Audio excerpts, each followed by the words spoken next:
C'est l'heure du Flash Info sur l'Économiste TV. Amis internautes, bonjour. Au Bénin, le transport urbain se met au pas des ambitions touristiques du gouvernement. Samedi 17 janvier 2026, il a été procédé à l'inauguration officielle du petit train touristique de Cotonou.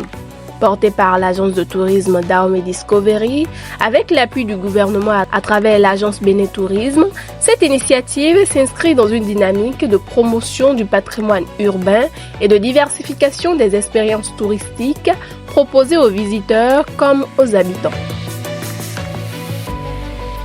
Le fonds d'investissement à impact SPAC Plus Africa Fund, généré par Enabling Capital, a accordé un financement en dette de 1 million USD sur 24 mois à Vision Funds Ghana pour soutenir le déploiement des solutions de cuisson propre. Les fonds serviront à développer un nouveau portefeuille dédié à partir d'un projet pilote lancé en juin 2025 autour de foyers à biomasse améliorés avec une possible extension au GPL et aux cuisinières électriques. Le programme débutera dans 4 agences avant une expansion nationale.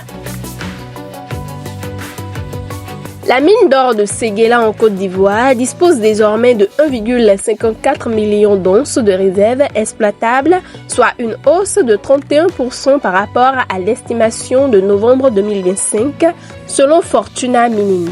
Cette réévaluation prolonge la durée de vie de la mine à plus de 9 ans contre 7,5 ans auparavant grâce au succès récent des travaux d'exploitation intégrant plusieurs gisements dont Sonbird en souterrain. Fortuna étudie parallèlement une expansion de l'usine de traitement qui pourrait porter la capacité de 2,5 millions de tonnes par an et la production annuelle au-delà de 200 000 onces. L'étude d'expansion est attendue au deuxième trimestre 2026.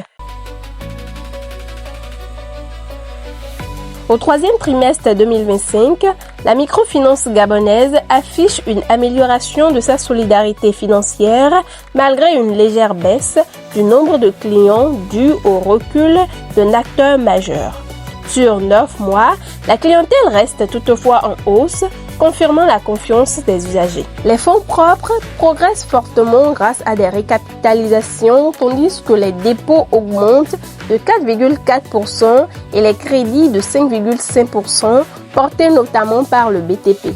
Le réseau des EMF s'étend légèrement, mais le secteur demeure très concentré, 4 établissements captant 91% de la clientèle. Ce sera tout pour l'essentiel de l'actualité économique. Merci pour votre attention et à très vite.